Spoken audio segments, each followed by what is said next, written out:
rant thing disappeared for a second. Red alert.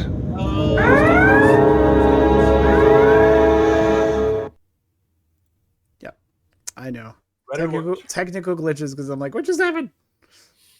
Don't worry, it's totally worth it when Jean-Luc Picard totally rescues us. Yes, Like his benevolent voice really helps. His gravitas saves the day. Yeah, unfortunately, Conquer Worm, there are no cookies today. No cookies for you. I can find cookies. I'm like the cookie. What do you call it? The cookie Nazi, like the soup Nazi from like Seinfeld. It's like no cookie for you. It's like you get no. You let me know when you want cookies, Conquer Worm. I'll hook you up. They'll give you the bad ones. My grandma makes cookies. Well, when my grandmother's out of the hospital, it'll be like cookies, just like handing them out like dollar bills, y'all. It's true. Grandmas are good at that. I know. So tell us what do we cover? So from Not the Bee, which this was a story that Denny uncovered at like 7:59. Literally, I was like, "What?" It's like, whoa, look at this, and I'm like, "Is this like new?" And he's like, "It's from today," and I'm like, "Okay, I guess it's brand new." So breaking: Wall Street Journal reports Elon Musk immediately fired Twitter's CEO and CFO after finalizing his takeover.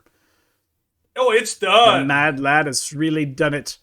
He took over his he finalized his takeover of Twitter and fired Chief Executive Parag Agrawal and CFO Ned Segal. According to people familiar with the metal, it's happening. It's happening. Ding Elon dong. Musk is finally in the driver's seat of one of the most important media companies in the world. Free the Babylon Bee, which we had checked. And so far, I don't know if it has actually said that like this account was suspended earlier. Like I hadn't checked out their Twitter page because of course they got suspended in March. Yeah. And they took but a principal stand. It doesn't say anything. Yeah. So far we're not sure. Yeah. But we're just waiting on Babylon Bee to post something. Yeah. And then the thing is, Stephen, like the whole reason why Elon Musk, like the trigger that got him into this whole thing of buying Twitter was Babylon Bee. Babylon Bee. He even said it. Like he actually had a conversation with the CEO of Babylon Bee, and like not long after that, that's when he launched this entire thing of taking over Twitter. So Twitter's gonna feel the burn right now. This is great. So we're like, I think it's official now, right? Like Elon Musk is now officially the owner, right? Yes. Yeah, because I remember like people ownership has officially been transferred over to Elon. All hail! It is done, and it is done and TMC has to admit it too. Yep. You have to conclude that he has officially bought Twitter. It's over. I bought Twitter. I bought Twitter, fools. Yeah, it was funny because I was trying to search for this. Because of course Tim Cast had talked about it at like the 11 a.m. Mountain Time segment. Yeah. And so it's like, oh, like Elon buys Twitter. And nothing was reporting on it. And then I'm like, TMZ? I bought Twitter. Okay. Oh, there it is. TMZ's got this. So TMZ has it because he's commenting. So I love their first sentence. Elon Musk is officially Twitter's new daddy. Yep. That's so awesome. Mm-hmm. So the Tesla SpaceX boss explained his reasons for the purchase Thursday, saying there's currently great danger that social media will splinter into far right-wing and left-wing echo chambers that generate more hate and divide in our society. Guess what, Elon? We're already there. Yeah, it's not like you're stopping it. He continues, in the relentless pursuit of clicks, much of traditional media has fueled and catered to these polarized extremes, and as they believe that is what brings in the money, but in doing so, the opportunity for dialogue is lost. That is why I bought Twitter. I didn't do it because it would be easy. I didn't do it to make more money. I did it to try and help humanity, whom I love. And I do so with humility, recognizing that failure in pursuing this goal, despite our best efforts, is a very real possibility. And of course, this is a video that he had entering Twitter HQ with a sync. Gotta do the dad pun. You just can't help it. It's just like, okay.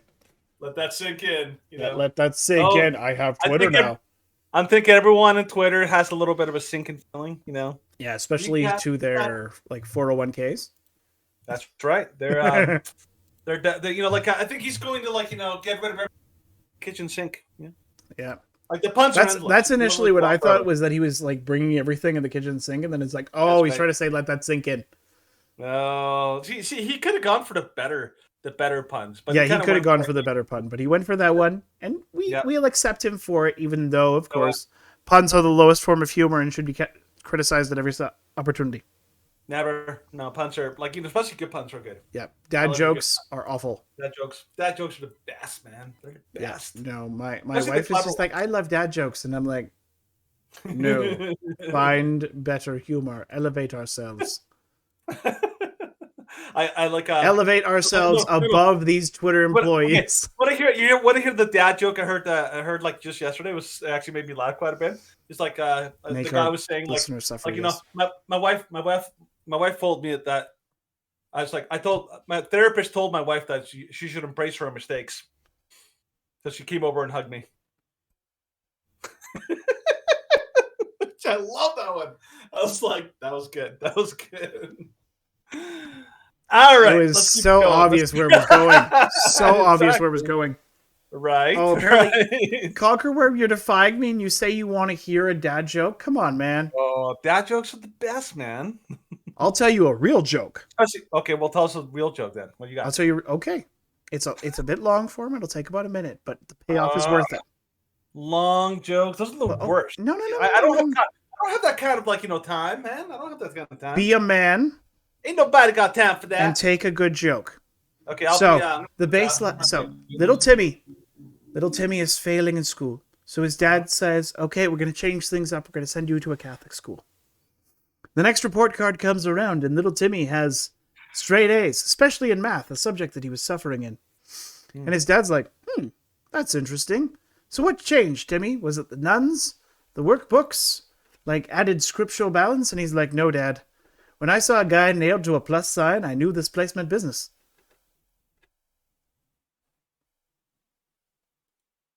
Wah, wah. What? You were the only person who has not reacted to that joke. Not that great, It's not that great. Not that great. It's I'm like sorry. my one, like I get everybody with that joke. Not me. Lower form of humor. Lower form You- of humor. My boss today said, said to me, like, you really have no sense of direction, do you? I Clearly. said to him, like, where'd that come from? I'm just That's going to the read from the reaction I Washington want. Times to Keep shut you going, up. keep going. What you got? Twitter employees have begun circulating an open letter criticizing Elon Musk's plan to cut or replace up to 75% of employees at the social media company. The letter comes after, of course, Elon Musk told investors that he plans to cut 75% of the staff, downsizing the workforce to about 2,000. Open letter calls the proposed firings reckless and has a list of demands, including a fair severance program and the continuation of permanent work from home model. Mr. Musk has been open in the past about his disdain for remote work environments at his own companies, and most suspect that should he take over, well, now he has, most employees will have to return to the office. The letter also hints at fears of ideological discrimination should he take over the company. We demand that leadership does not discriminate against workers on the basis of their race, gender, blah, blah, blah, blah, blah. We also demand the safety for workers on visas who will be forced to leave the country they work in if they are laid off.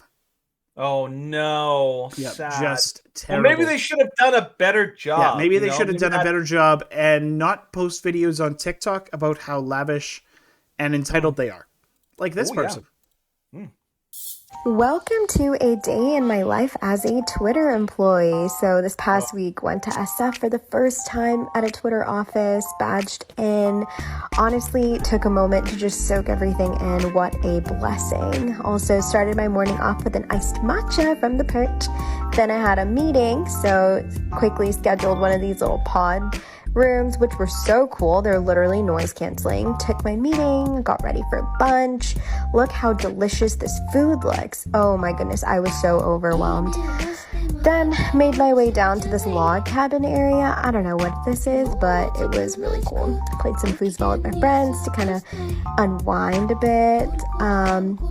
Also found this really cool meditation room that I thought was super neat. I didn't do any yoga, but they have this yoga room if you are a yogi, so also thought that was really cool. Had a couple more meetings in the afternoon, had a ton of projects that we needed to knock out. Say hi to my teammates. Went to the library to kind of get some more work done. Obviously had to have our afternoon coffee, so made some espresso. And then before leaving for the day, had some red wine that's on tap.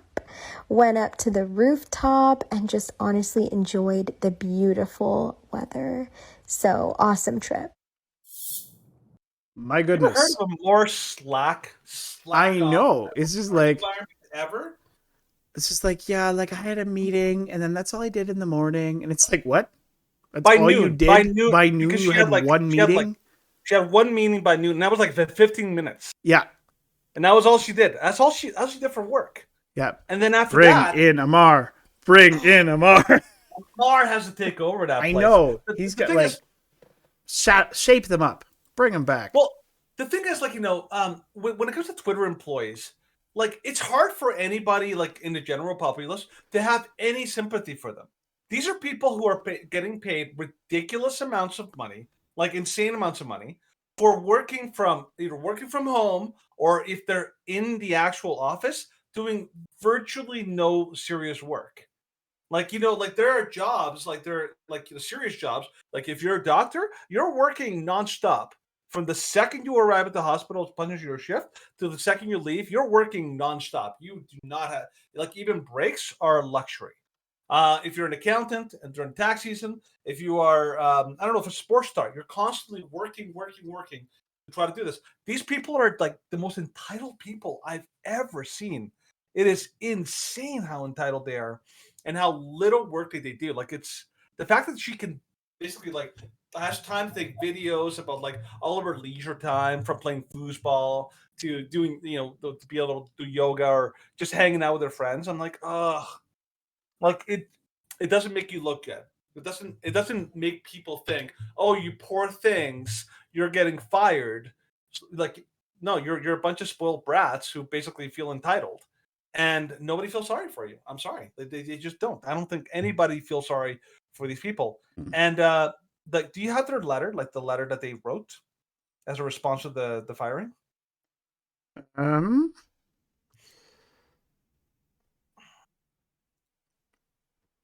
um, I don't know if you have it actually. Like no, I don't. okay, so I know Time Magazine, like, published it, but I don't have access to Time Magazine. But the thing is, and before we move into the stories about like what people think Elon Musk taking over will be, that Twitter employees, they wrote a letter, an open letter, obviously meant to be read by everyone, including Elon Musk, and they're making absolute demands. They're demanding that nobody gets fired, that that all of their work from home things, that they're respected. And their justifications were like, one, respect. It's like, you owe us respect, mister, because we're special. And it's like, they don't have any leverage, which is a good point that, like, I think Matt Walshman put up today. They have no actual leverage. They have nothing to offer to basically say, like, if you get rid of us, here's the consequences. Like, no, you can't get rid of us because we're special, and because we're coddled little, like, fruit flies who basically, like, like, fall apart at the slightest, like, thing that can happen to us. That's not how it works. If you are not bringing value to a company, this is why Twitter. I think, didn't we cover this, Stephen? How Twitter itself isn't actually making any money. Yeah. Like, They're it was one. losing money hand over fist. Yeah, they're ridiculously unprofitable because they basically are nothing but ideologues. The other thing I found out that I heard that I was really shocked about is that Twitter is an extremely, almost way more than 90% of his employees are heavily Democrat, if Mm-hmm. virtually all of them, which means that you do not have a like workforce that is that is actually going to respect the other side, particularly because we know for a fact that if you are liberal, you do not have any respect for anybody who's on the other side. So it's ironic that they're calling for respect when they don't respect, even they don't have even the slightest regard for anybody on the other side. So I think Elon Musk coming in saying we're going to fire all of you, I mean, maybe he'll give them an interview to try to get their job back and try to, like, see if they'll earn it. But at the very least, cleaning house is kind of a big deal. And because these people are so ideologically entrenched, I think that they would only be a gigantic, like, red hair, like, they would be a gigantic, almost like a sleeper cell inside the company if he kept them there. So I don't know. I don't know what you guys think. I think that it's good that he wants to clean house because, Mm-hmm. like, seriously, Twitter itself has to be completely and totally like evacuated. Evacuated. Basically, just essentially what needs to happen to the FBI. Yeah, Just revamp everything, and of course, getting rid of the CEO and CFO. Very yeah, good that was first step. great. Draining Yeah. 75% of employees. Great Yeah. second step.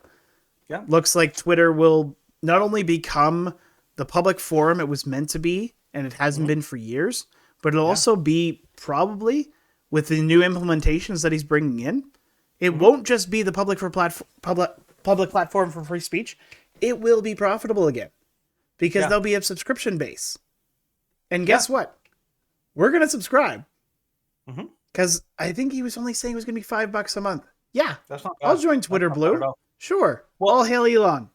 Well, here's the thing. Here's the thing. I will add this too. People always say that if they open it up and they let, like, left and right go on there, that, oh my goodness, the left is going to flee. I'm like, I don't think that that's actually the case, and here's why. And I want to see if you agree with me. I think that the left can't help themselves. Yeah. Remember, when like any conservative goes on a liberal campus, what do? They freak out and they show up and they're like, they go nuts, right? Yeah. Because they can't help themselves. So you're telling me that if Twitter became a kind of a bastion, like a free speech, you're telling me that the liberals would not go to the one place where they feel like people are allowed to, like, actually speak out and all that? Give me a break. They're going to be on there to basically attack and troll. Now, I think the best thing that Elon Musk could do is, I think he could actually, instead of policing content, I think he should police conduct. And if he does that, I think that by itself would make Twitter a very profitable and very appealing place for almost everybody. Because if you're policing conduct, that's all you need to do, and that would basically solve, I think, most of the problems with the platform. I was hoping that I could find a special segment because I had about like conservatives coming to campus. And so apparently there's a video, and I'll link in the description. Okay. But they're protesters from the left who come to protest Alex Stein. And Alex Stein just went out to meet them, and they're all like yelling at him, and he just screams right back. They're like, F you, and he's like, oh, it's like, I got my fan club, so excited. Oh my gosh. Alex Stein is just hilarious sometimes. Well, he's effective. That's what. Oh, yeah. Like, he's an effective troll. He knows how to flip that switch and bring it right back. Yeah. Yep. No, it was really, really good. He did a great job. Mm-hmm. But unfortunately, those who are not effective and want to shut down people like Alex Stein, the Los Angeles Times, how Elon Musk's plan for Twitter could threaten free speech. Oh, here we go. Oh, I know. He will dial back safeguards on the platform that are there to protect against disinformation. What's the one thing? What? What is the one thing that every like, censorship loving person always says? It's about safety. Mm-hmm. It's about safety. That's their go-to. So of course they're going to use this. Well, it's about safety and what they claim to be truth, and that's why they say, "Oh, well, the free speech advocates, their weapon is disinformation." And they claim that, of course, disinformation has fueled a crisis of faith in democracy and impeded pandemic response at the cost of hundreds of thousands of lives, neither of which are true. And of translation to that is we couldn't keep people in the live because there was too many people telling the truth, and so we need more control to shut down any any dissenting voices. That's the translation. Yep. Amen. So, from this article, how can disinformation threaten free speech if it is a form of free speech? To answer that, we need to recall why we protect free speech. It's not just because people like to be able to spout their opinions or because the founders thought it was important. It's protected in the Bill of Rights and in global instruments like the Universal Declaration of Human Rights because it has long been recognized as necessary to create open and democratic societies. It's being about more than that right to have your say, but also the right to persuade, to listen and be heard, to deliberate with fellow citizens, to seek and find the truth in democratic self-government. That's true. Mm-hmm. But, of course, when arenas for public discourse are flooded with disinformation, free speech begins to shed its value. If they lose their grip on what is... Go away. True and what is false, they can become primed to distrust everything, and it becomes impossible to persuade people even with the most compelling argument or evidence. If platforms are riddled with propaganda and political falsehoods aimed to skew election results, prospects for genuine discourse on matters of public policy or local affairs evaporate. Yeah. Yep. No, Yeah. Okay, go have your piece. And then I'll talk a bit about this second piece. Go for it. All I'm going to say is that this is basically like, authoritarianism 101. Basically, it's you have to shut down dissent. You have to shut down any voices that don't agree with you. And this is basically classic from like I bet you they have university courses on how to shut down free speech or something like that. This is probably the first thing that they teach you. It's those are called safe spaces. Yeah, pretty much. You basically have to convince people that, oh my God, danger, danger. Like there's too much danger from meanies who say mean things and hurt your feelings, and people who say things you don't agree with. Like when they disinformation is basically a completely made up term, because like this is what the left does. They invent terms, and that term is meant to be a replacement for lying. That's really what it is. It's like they're accusing you of lying, but rather than accuse you of lying, they accuse you of disinformation because it sounds so nice and such a fancy fancy word, but it's not. This LA Times, like seriously, the whole justification shows that they do not understand what free speech is. Because free speech is the only thing that protects a society from being completely and totally controlled by power-hungry, dictators who basically will try to retain power by silencing anybody who might bring people out of the spell or out of the lies. The Soviet Union was a perfect example of this. Like they basically they had Pravda. Only the government approved news sources were allowed to speak, and any other voices were either shut down or sent to the gulags. So free speech is the only thing that protects the citizens from the people in power. And so when people in power, like the LA Times, are arguing that we need to shut down free speech, their MO. Because that's meant to be, free speech is a shield meant to protect you from those in power. And you have to be very careful when people in power, particularly like journalists, politicians, or anybody else tries to tell you that they need you to give them unlimited power to censor. That's a huge warning flag. And that's what they're doing right here with this time. Steven, you got something else? Oh, no, I'm just finding it. So I was just sharing it on Twitter. Okay. And Tim Pool has just been saying things that are banned on Twitter. So he just says one word. It's like ivermectin. It's like vaccine injuries. And I'm like, oh my God, Tim Pool, you're hilarious.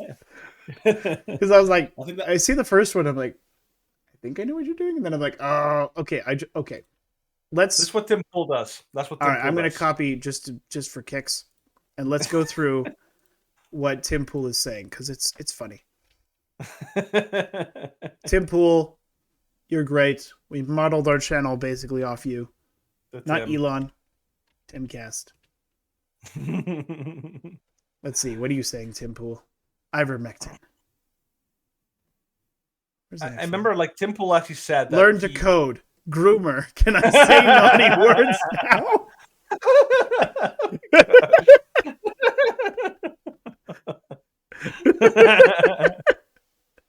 That's so good. It's so good. It's so great. Anyway, so let's continue with this other story. You're like ADHD, man. Sometimes I just get distracted. I'm like, ooh, look at that. First, okay, from the New Republic, which is, of course, leftist trash. Freedom of speech has caused untold death and suffering when it's used to disseminate hate or spread disinformation. The Protocols of the Elders of Zion was a fabricated anti-Semitic text that purported to expose a global baby-murdering Jewish plot bent on world domination. Mein Kampf was Hitler's autobiography, which blamed Germany's post-World War I woes on global Jewish conspiracy. Both were readily available in the Weimar Republic, which had no First Amendment per se, but guaranteed freedom of speech. They were key contributors. Hitler, so they're done. Oh, I know. Yeah. They were key contributors to the fall of German democracy, the rise of the Third Reich, and the Holocaust itself. So free speech is responsible for the Holocaust now. Except, of course, what happened in the Third Reich? They shut down censored speech. free speech so that it speech was done. only that ideology which was allowed. Because, Funny how that. yeah, no, like their entire idea is like people are too. It's the bigotry of low expectations. Yeah, people It's are too stupid. the to generic think populace themselves. is too stupid to realize when an idea or an ideology is dumb, and so we have to correct them. We have to guide them in the ways, and we must tell them what is true and what is false, instead to of protect letting their them poor little have the ears. opportunity to discover it for themselves. They are our petulant little sheep, and we will coax them towards our narrative / our truth. Yeah, and the funny thing is, like the entire, like trusted sources or trusted news sources initiative that was started a couple years ago. It perfectly resembles the what's it called the Ministry of Truth in like 1984. It's basically like we have these authoritative like sources that who chose them? Oh, we did. The people in power that are trying to lie to the populace. We chose these approved sources, and so only the approved sources get to say what's true and what isn't. That's basically Ministry of Truth garbage. By the way, if anybody uses these speaking of dog whistles, if anybody in the media uses these words like disinformation or to use these like leftist buzzwords, it's a leftist article. That's how you know. It's like, oh, they use the word. Oh, they use this. Like you play a big. They use the word. They use the word. There's the word. Yep. And that's why you can tell it is full of garbage. Oh my gosh, yeah. Well, that's how you can tell when you're reading an article. Because if you're asked the question, is this article or is this like news story? I wonder if this website is left or right. Look at the language. Yep. Like I could probably play a game where you could probably send me 5 different articles on the same story, and I could just read through it and be like, that's leftist. Yeah. That's leftist. Okay, that's conservative. That one's maybe libertarian or whatever. That would actually be an interesting game to play. Right? To be like, let's pick a story that we both know, and then we'll just I'd pick a story and you'd pick a story, and then we just read the first 2 paragraphs from it. We wouldn't say who's it from, and then we guess what source it is. Oh yeah.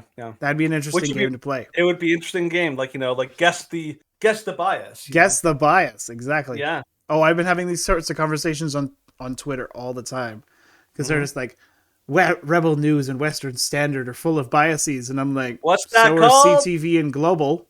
God, what's that called, Stephen? It's called the genetic fallacy. Yeah. They refuse to read it because it's on the wrong source.